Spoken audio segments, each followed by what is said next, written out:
आज के इस वीडियो में हम रेखा और कोण को समझेंगे।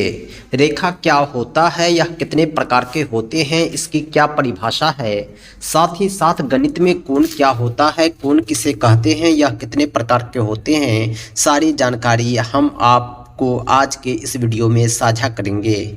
आइए हम शुरुआत करते हैं आज के कक्षा की। सबसे पहले जानते हैं कि रेखा होता क्या है।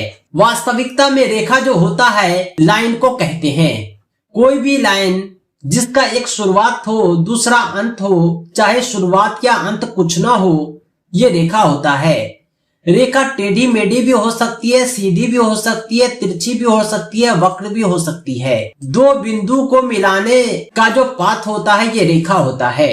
रेखा एक आयामी आकृति है। एक आयामी उसे बोलते हैं जिसमें केवल लंबाई हो, चौड़ाई न हो, यानी इसमें मोटाई का अभाव होता है। ये दोनों दिशाओं में फैली होती है, इसका कोई अंत बिंदु नहीं होता, इसे ही रेखा कहते हैं। रेखा कई प्रकार के होते हैं। एक होता है सरल रेखा। सरल रेखा ऐसी रेखा को कहते हैं जो एक बिंदु से दूसरे बिंदु तक बिना बदले सीधी जाती है। यहाँ पर लाइन यूनिडायरेक्शनल है, ये सीधी रेखा है। वक्र रेखा जो होता है ये एक बिंदु से दूसरे बिंदु तक तो जाती है लेकिन सीधा ना जाकर टेढ़ा मेढ़ा जाती है, इसे ही कहते हैं वक्र रेखा।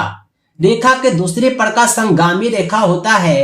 ये जो होता है दो रेखा का संगम होता है। समांतर रेखा में दो रेखा एक दूसरे के पैरेलल होता है, रेल की पटरी की तरह। ये जो आप देख रहे हैं यही है समांतर रेखा। तिर्यक रेखा जो होता है इसमें एक पैरेलल रेखा को दूसरी रेखा काटती है, ये तिरछी रेखा होती है। इसके अलावा एक होते हैं संपाती रेखा। जब दो रेखा आपस में मिलती है तो कोण बनता है। कोण को अंग्रेजी में एंगल कहते हैं। कोण कई प्रकार के होते हैं।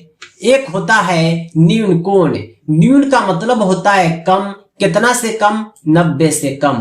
90 से कम कोण जो होगा वो अपनी ओर सीधा न होकर थोड़ा झुका रहता है। सम कोण जो होता है वो 90 डिग्री होता है, इसे परपेंडिकुलर कहते हैं, यानी ये एक ऊर्ध्वाधर रेखा पर एक सीधी रेखा होती है।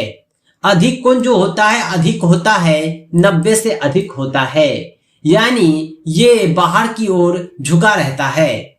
इसके अलावा भी कुछ और कोण होते हैं। इमेज दिखाने के बाद हम आपको डिफिनेशन भी बतलाएंगे। एक होता है ऋजु कोण। ये सरल रेखा पर बनता है और इसका वैल्यू 180 डिग्री होता है। अगला है विरहित कोण। ये अंदर का कोण न होकर बाहर का कोण होता है।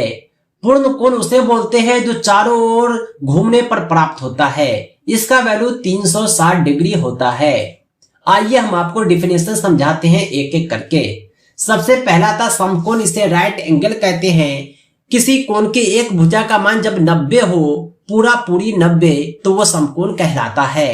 अगला है न्यून कोण, इसे एक्यूट एंगल कहते हैं। इसका वैल्यू 90 से कम होता है, इसे न्यून कोण कहते हैं। जब कोण का मान 90 से अधिक हो परंतु 180 से कम हो तो उसे अधिक कोण कहते हैं।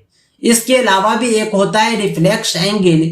जब दो समकोण से बड़ा किंतु चार समकोण से छोटा हो उसे पुनयुक्त कोण कहते हैं, यानी 180 से बड़ा हो और 360 से छोटा कोण को पुनयुक्त कोण रिफ्लेक्स एंगल कहते हैं। रिफ्लेक्स एंगल का आप एग्जांपल ऐसा देख सकते हैं, ये ऐसा जो कोण होता है ये रिफ्लेक्स एंगल होता है। ऋजु कोण कहते हैं स्ट्रेट लाइन पर बने कोण को, इसका वैल्यू 180 डिग्री होता है। ये जो कोण है इसका वैल्यू 180 डिग्री हो गया, इसे ऋजु कोण स्ट्रेट एंगल कहते हैं।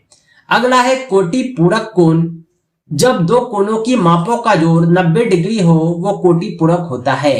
एक 30 है, दूसरा 60 है, ये हो गया कोटि पूरक। दूसरा है समपूरक सप्लीमेंट्री। जब दो कोण की माप का योग 180 हो उसे समपूरक कोण कहते हैं। ये सब जो होते हैं परस्पर होते हैं, दोनों एक दूसरे के पूरक या समपूरक होते हैं।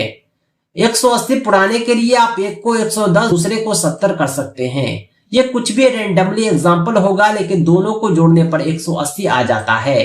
इसे ही कहते हैं संपूरक कोण। 110 डिग्री 70 डिग्री वाले कोण के संपूरक है। इस तरह से सॉल्व होते हैं। आइए हम ज्यामिति से संबंधित महत्वपूर्ण बिंदु बतलाते हैं, फिर ज्यामितीय आकृति को समझाएंगे जो रेखाओं से बनते हैं। यदि कोई किरण किसी रेखा पर आधारित हो तो इस प्रकार बने आसन कोणों का योग 180 डिग्री हो जाएगा। त्रिभुज में जो 3 कोण होते हैं उसका योग 180 डिग्री होता है। चतुर्भुज के चारों कोणों का योग 360 डिग्री होता है। आइए हम आपको ज्यामितीय आकृति दिखलाते हैं। ये जो आप ज्यामितीय आकृति देख रहे हैं ये सब जो रेखाओं से ही बनते हैं। रेखा से मिलकर ही ये आकार बने हैं और इसके अलग अलग नाम हैं। आइए हम आपको समझाते हैं। ये जो आकृति है जिसे स्क्वायर कहते हैं, ये 4 बराबर लंबाई वाली रेखा से बनते हैं। इसकी लंबाई चौड़ाई सब बराबर होते हैं। ये जो सर्किल है ये वक्र रेखा से बनते हैं। इसमें लंबाई होता है जो इसका डायमीटर होता है। रेक्टेंगल जो होता है ये भी रेखाओं से बनते हैं और सीधी रेखा से। इसमें जो है आमने सामने की लंबाई बराबर होती है। ट्रायंगल जो होता है ये 3 रेखाओं से बनते हैं। तीनों रेखाओं की लंबाई आपस में बराबर हो भी सकती है, नहीं भी हो सकती है। इसमें कुछ द्विविमीय आकृति है, कुछ त्रिविमीय आकृति है, जिसमें लंबाई चौड़ाई के साथ साथ ऊंचाई भी है। ये जो आप देख रहे हैं कोण, इसमें लंबाई चौड़ाई के साथ साथ ऊंचाई भी है। पेंटागन है देख रहे हैं, ये जो है द्विविमीय आकृति है, 2 डायमेंशनल शेप है। ये 5 सीधी रेखाओं से बनते हैं। इसके अलावा हेक्सागन, ऑक्टागन भी सीधी रेखाओं से बने ज्यामितीय आकृति हैं। स्फीयर हो गया, घन हो गया, सिलेंडर हो गया यानी बेलन, पिरामिड, ये सब ठोस आकृति है यानी त्रिविमीय 3 डायमेंशनल आकृति है। इसमें लंबाई चौड़ाई के साथ साथ ऊंचाई भी। तो दोस्तों आज के लिए इतना ही। कंप्लीट तैयारी के लिए विशिष्ट शिक्षक सक्षमता परीक्षा कंप्लीट नोट्स के लिए आप हमसे जरूर संपर्क करें 7631314948 पर।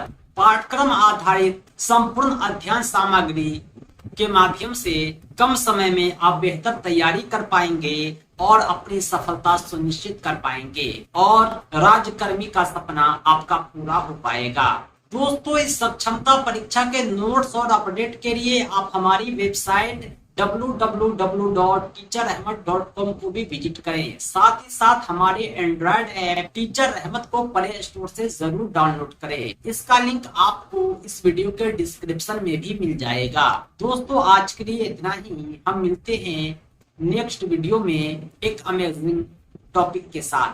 Thanks for watching. धन्यवाद।